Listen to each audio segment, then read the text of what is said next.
Hello and welcome to tonight's free webinar on mental wellness, what it is and how you can get more of it using natural therapies.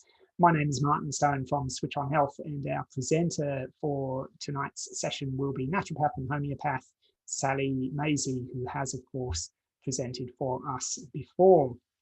Now, if you're watching this live, we will have time for questions at the end.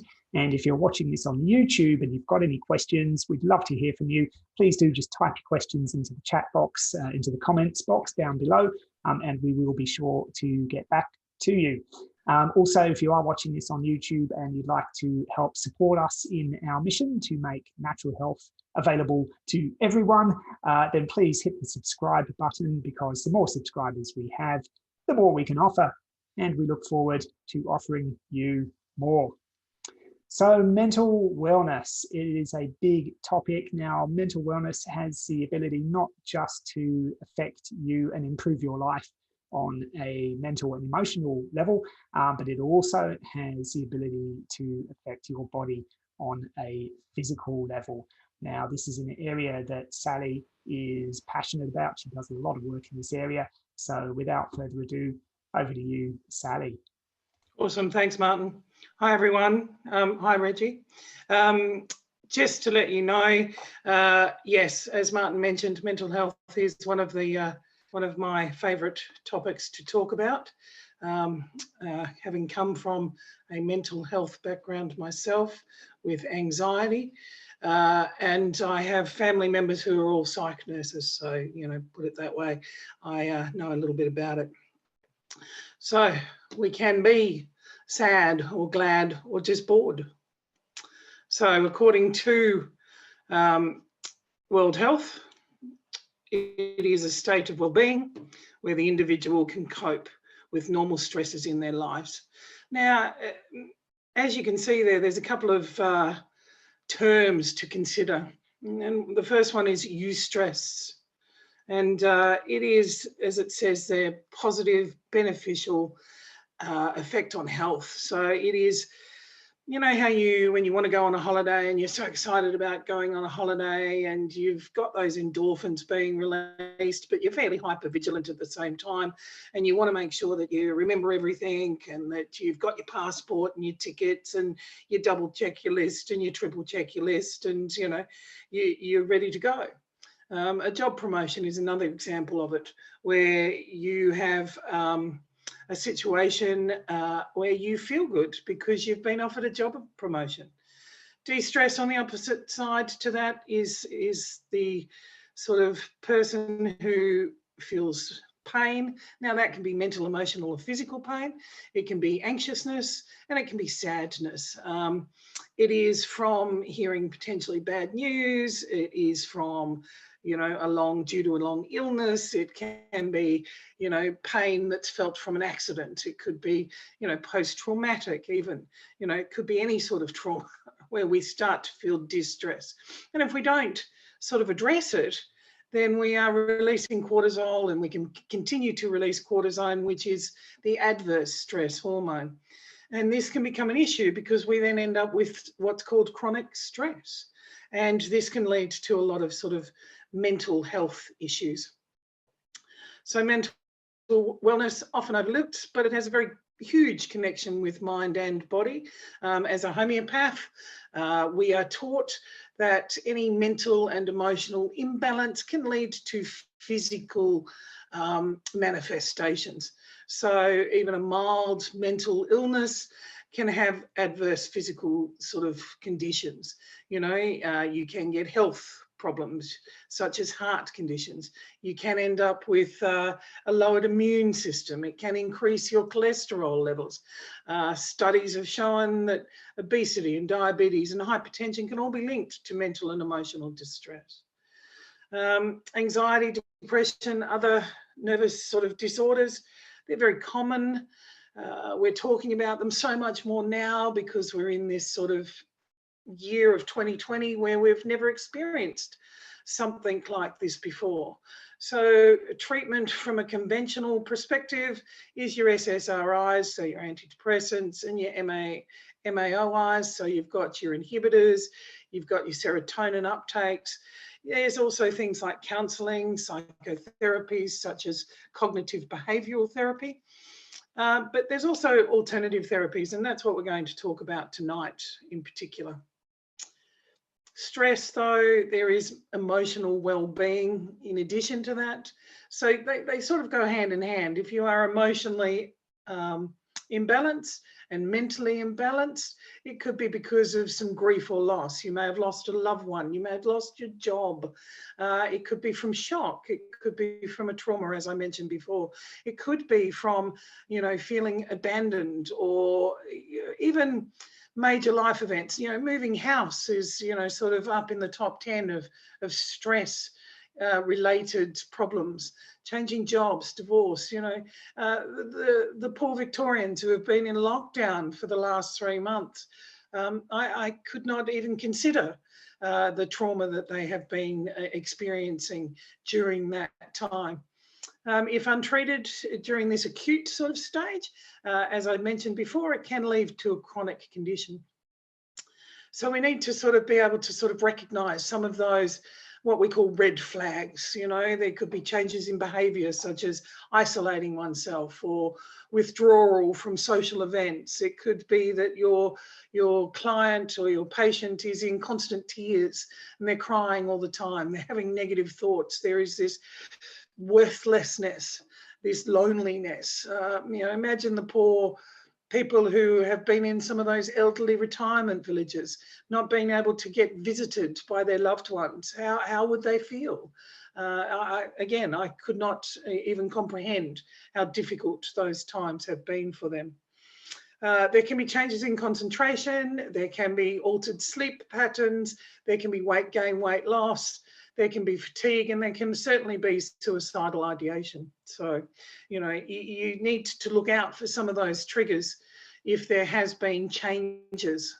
And that's why good case taking has a lot to do with you making sure that you can see some of those red flags. So we'll move on to, you know, what we need to look at and what we need to consider. So here we have, you know, environmental issues, intellectual issues, social, physical. You know, we've got all of these spiritual, occupational, and emotional. This wheel is as a sort of holistic aspect. We need all of those sort of in place so that we can have a mental and emotional well-being. As natural therapists, some of the things we need to consider. So we need to look at, is there nutrient deficiencies? Are they getting enough vitamin B?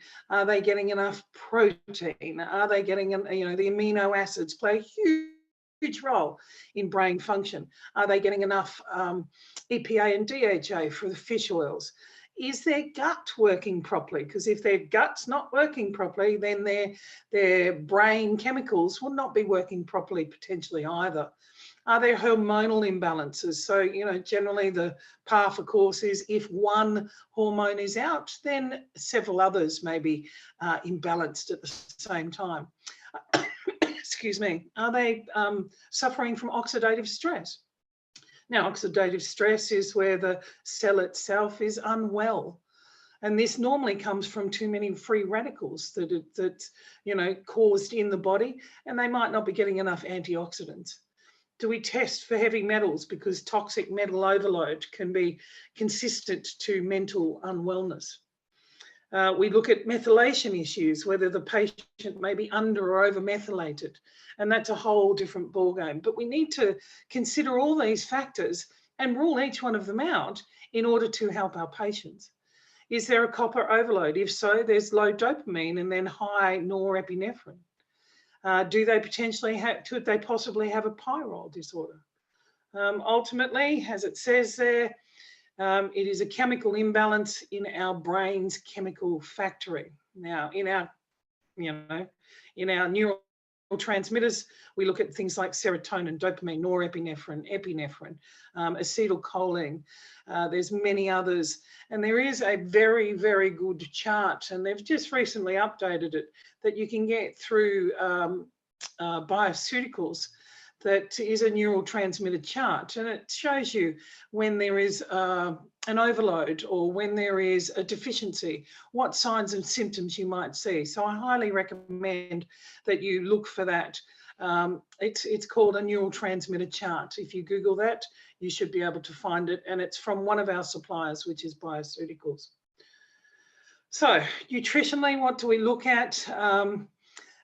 Amino acids, you know, so many people, yes, they eat protein, but are they getting all their proteins? The ones that I have concern about are our vegetarians, especially our vegans, because they need to understand good protein combining. And that means, you know, a whole grain with potentially something like lentils, so brown rice and lentils, or whole wheat with or whole oats with something like nuts and seeds. Because the amino acids, in particular taurine and glutamine, have a huge role in good mental wellness. Our lipids, so our fats and our omega-3s, the omega-3s are broken down into EPA and DHA. DHA has been shown to be the main component for good brain health. So they're your chia seeds and your flax seeds and your fish oils. Now, without the cofactors though, you can see the example that I've given down the bottom there. Serotonin needs 5-HTP.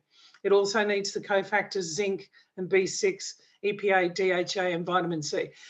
If they've got a deficiency in any of those cofactors, then their serotonin imbalance is going to be, you know, off the charts potentially. You can give them 5-HTP, but if they're not getting enough zinc, it's not going to work. So you need to look at the cofactors that work well as well. So zinc, B6, your complete Bs. Be careful with your Bs, making sure that your patient only has it early in the morning, because otherwise you could be disrupting their sleep in the afternoon. There are those neurotransmitter links such as 5-HTP, serotonin, phenylalanine. You can look at something like SAMe. Certainly our antioxidants, so anything with lots and lots of colours in their diet. Again, make sure that their gut's working properly, so check their stools. Vitamin C, selenium, vitamin E, carotenoids.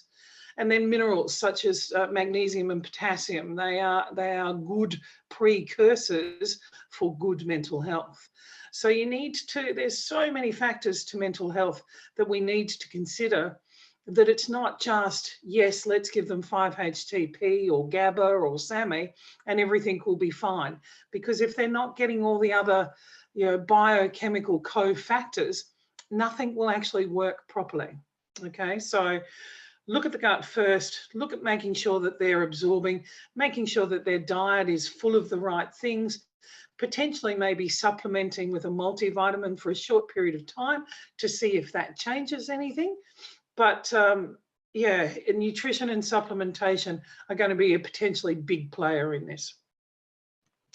So one thing that I always recommend is that within 20 minutes of waking, you should have some sort of little protein component. Now, whether that be half a boiled egg, maybe 8 almonds in the morning, potentially a smoothie of almonds and oats, you know, so your whole oats, your berries for the antioxidants, your chia and flax seeds for that omega-3s, and cacao is also a great antioxidant, and it's been shown to certainly help with mental health. Your bone broths, your nourishing soups, we all know this, but we need to be able to educate our patients to know this. Green tea for its antioxidant properties as well. Just be careful with your green tea, obviously. Don't put it on boiling water, because that can actually make it bitter, which means that your patient will not be compliant. So it's about making sure that your patient's compliant as well. If we look at the herbals, we're looking at many herbs that can assist. Again, if the gut is not working properly, then those herbals may not work properly themselves. So you've got your nervines, you know, your St. John's wort, your ginkgo, the kava, the passion flower, the chamomile, all that make, you know, the anxious person less anxious, or the depressed person less depressed. Certainly throw in your adaptogens, such as your withania and your rehmannia. They're beautiful little adaptogens that work really well with rebalancing the body potentially. With herbals though, and with some of the nutritional supplements that I've talked about, like your SAMI and your GABAs and your 5-HTPs, your St. John's wort, you've got to be careful to make sure that you find out that whether your patient's on any of those SSRIs or MAOIs, because they can react with that, and they can make, you know, so they can do damage, and therefore do harm. So you really have to make sure that they tell you about all the medications that they are on, to make sure that nothing that you prescribe is going to interact or contraindicate with what they're already on. Flower essences, when we talk about flower essences, you've got the Australian bush and the bark flowers.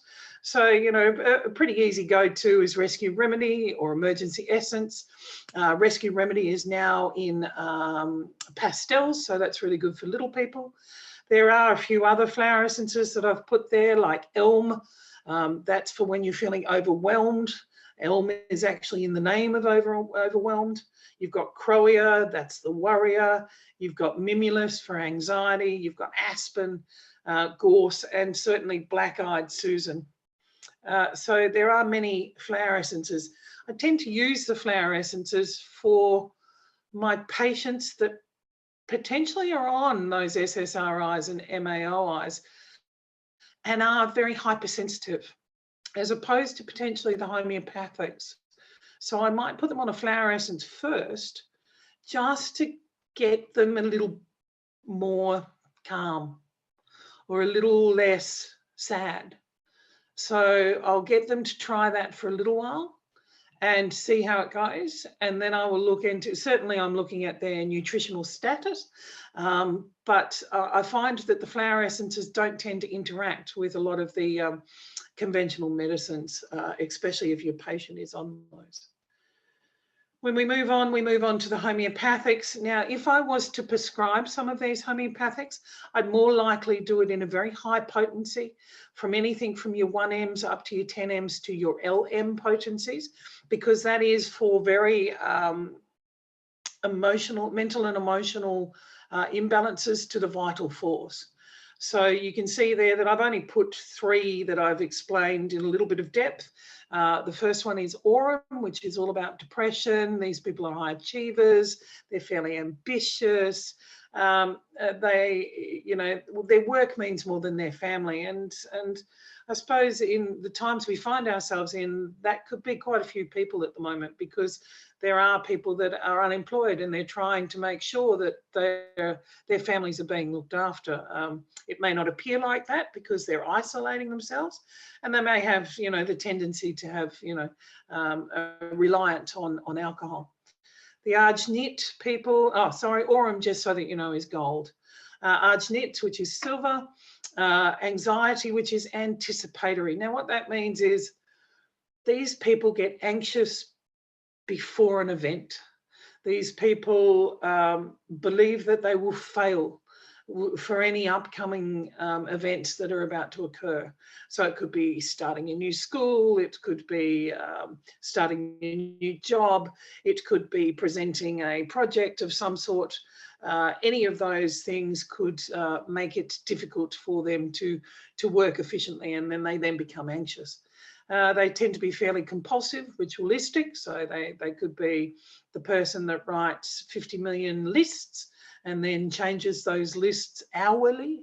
They may be the type of person that has to have their desk set a certain way, or their house in a certain manner. Yeah, they're fairly compulsive in that regard. So you can use this for OCDs as well. They can be fairly competitive as well. We often find that they're creatives, you know, they might be actors or artists or even athletes, and they never have enough time. So time, these are the people that say there's not enough hours in the day. Okay. Lachesis, which is a snake remedy. These are the people that swing between both depression and anxiety. So these are the bipolars in the world.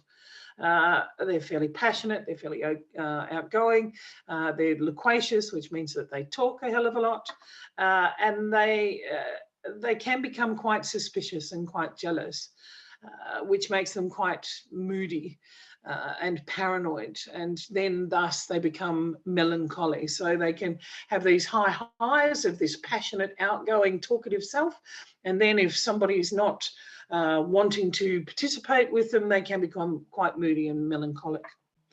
Some of the other remedies that you can look into for mental wellness are arsenicum album, phosphorus, aconite, gelsemium, and lycopodium. I've just written them there so that you can certainly look them up and have a read about what their mental and emotional profiles are all about. Supportive strategies. Now, these are huge, because one of the biggest things we find with people that don't have good mental wellness is that they may not have good sleep habits, and they may have sleep issues. So having a good sleep hygiene handout for your patient is really good. There's certainly a lot of links that you can send them to so that they know, no blue lights, no sort of, using their computers late in the night, not eating too late, making sure that they've digested their food, many other things like that. It's really important to have a social support group, whether that be friends or family. In the year that we've had, I know that it's been so important for so many people to stay connected, especially when they've been restricted to their own homes. So, Zoom and Skype and FaceTime, I don't think have been used as much in the last year than they have been ever. Movement, I don't like to say the word exercise, I like to say the word movement. So things like dancing, gardening, Tai Chi, yoga, certainly a workout at the gym can help with mental wellness, because it releases those endorphins also. Journaling, so keeping a journal helps with self-worth and self-esteem. A gratitude diary is really effective. Just simple things like writing 5 things that you're grateful for at the beginning of the day or at the end of the day, or both. Meditation, even simple techniques like just staring into a flame, or sitting on your balcony and having a nice cup of tea and listening to the birds, and watching the leaves rustle in the trees. Just those things are just simple meditative responses. You don't have to become a transcendental meditator to have good effect with meditation. And certainly creative pursuits. The one thing that we've noticed is, people are cooking, they're painting, they're singing, they're dancing, they're playing a musical instrument, because all of those things make them feel good. And they really do make people feel good. You know what it's like when you dance as though nobody's watching, or you sing as though nobody's listening. And then finally, maybe getting a pet. Now, be careful with getting a pet, because there is some rather huge responsibilities. So you need to consider that as well. But pets have become really prominent during these times, because even the pets have gone, well, why are all these people home? What's going on? So, yeah, getting a pet's good too. So here you can see, meditation, solitude, mindfulness. Mindfulness just basically is being mindful of your surroundings. I often tell the little story of me near the bank and hearing this lovely little song going off, and I'm trying to look through all the hedges going, come out and let me see you. And here's this lovely little blue wren. It's about being mindful of your surroundings and giving some time during the day to just sit and be. Adult colouring, the mandala colouring books are really beautiful. As I said before, painting, and just going and having a good massage or a facial or even a mani-pedi can lift someone's spirits. nature, certainly going hiking, camping. My husband and I are on the road full time, and we've been on the road now for 3 years. And this is the first time that we've seen a massive amount of caravans and motorhomes and pop-up sort of camper trailers, etc. Because people can't travel overseas, they're now traveling within Australia. And it is phenomenal. Campsites are now inundated, which doesn't bode well for Tony and I, but that is what it is. And then things like, having, doing things like recycling, which is good for the environment, making sure that you've got good things at home in order to do what you want to do, such as a good blender, or saving up for that good blender.